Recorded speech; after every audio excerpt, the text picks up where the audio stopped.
A murder in a Scottish church, a ghostly voice promising vengeance. And 52 winters later, another body in a castle bed. Was this justice? Or a curse finally waking up? Hi folks, Ryan here from Haunted Scotland. Tonight we're heading to Dumfries and Caerlaverock Castle to dig into a legend that ties together Robert the Bruce, the murder of the Red Comyn, and a chilling prophecy that supposedly took 52 years to come true.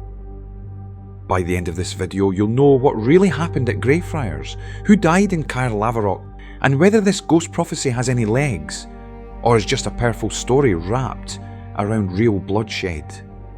And stay with me, because towards the end we'll look at how this legend lines up with the actual historical records, and what people still report around these sites today. In February 1306, Dumfries was the scene of one of the most decisive and infamous moments in Scottish history. Robert the Bruce met his rival, John the Red Comyn, at the Church of the Greyfriars here in Dumfries.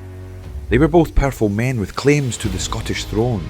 Things went very wrong very quickly. Bruce drew his dagger and stabbed Comyn in front of the high altar. His companions, one a Kirkpatrick, one a Lindsay, went in to make sure the job was done. That moment is where the Kirkpatrick motto, I mak Siccar, comes from. I'll make sure.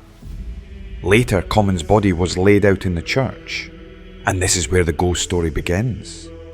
According to later chronicles and local tradition, the Franciscan friars kept a night-long vigil over Comyn's corpse.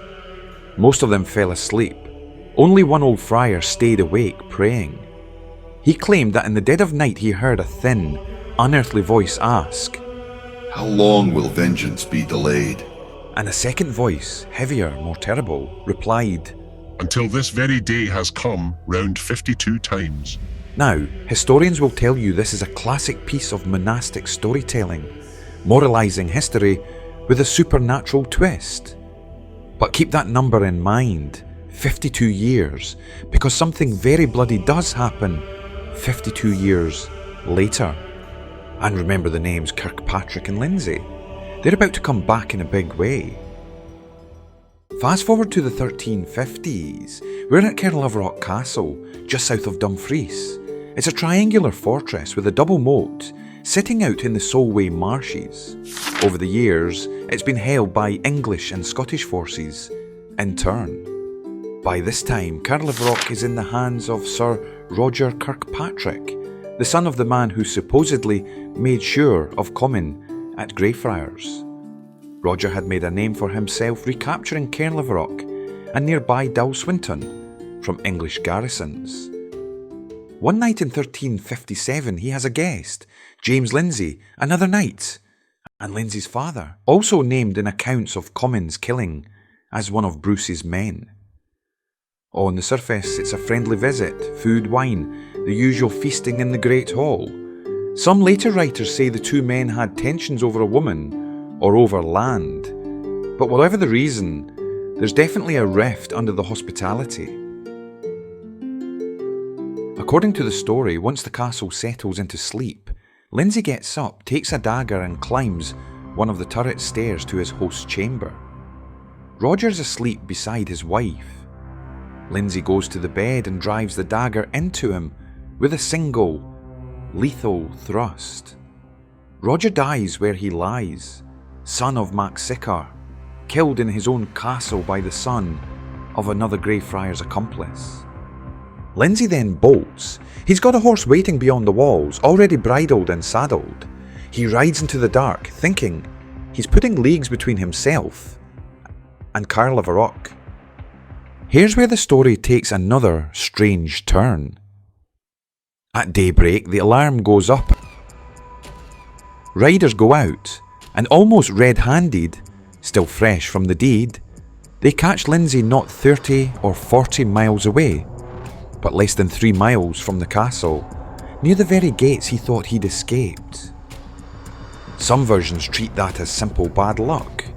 Others almost hint that he was somehow turned around in the dark, riding in circles under a curse. Lindsay is dragged back to Dumfries, the same town where Comyn died 52 years earlier. King David II is nearby, and this is serious enough that he takes a personal interest. Lindsay is of high rank, he has powerful relatives, and he's fought for the Scottish cause, but he's also killed his host in cold blood in peacetime. In his bed, the widowed Lady Kirkpatrick is said to have gone to the king in person, demanding justice for her husband. A tribunal is formed, Lindsay is tried and condemned, and the sentence is carried out at the common place of execution in Dumfries. For the chroniclers, this is the perfect moment to tie their story together. A murder in a church in 1306, a ghostly promise that vengeance would wait exactly 52 years, a second murder involving the sons of the original killers, and the final act of justice back in Dumfries. So where does that leave us? The historical backbone is solid. Bruce and his allies kill Comyn at Greyfriars, Dumfries in 1306. Roger Kirkpatrick recaptures Caerlaverock and is later murdered there by Sir James Lindsay. Lindsay is captured nearby and executed after royal judgment in Dumfries. So what do you think? Was Lindsay's end at Caerlaverock and Dumfries just grim coincidence? Or is there any sense in which stories like this carry something? A kind of psychological haunting that shapes how events are remembered, and maybe even how people behave? Let me know in the comments. If you visited Caerlaverock or Greyfriars, did you feel anything unusual there? And which Scottish castle do you want us to investigate next for the Scottish Ghost Story Vault? If you enjoyed this mix of hard history, local legend and on-location wonders, hit like, subscribe and share this with someone who loves Scottish history and hauntings. I'm Ryan from Haunted Scotland. See you at the next location.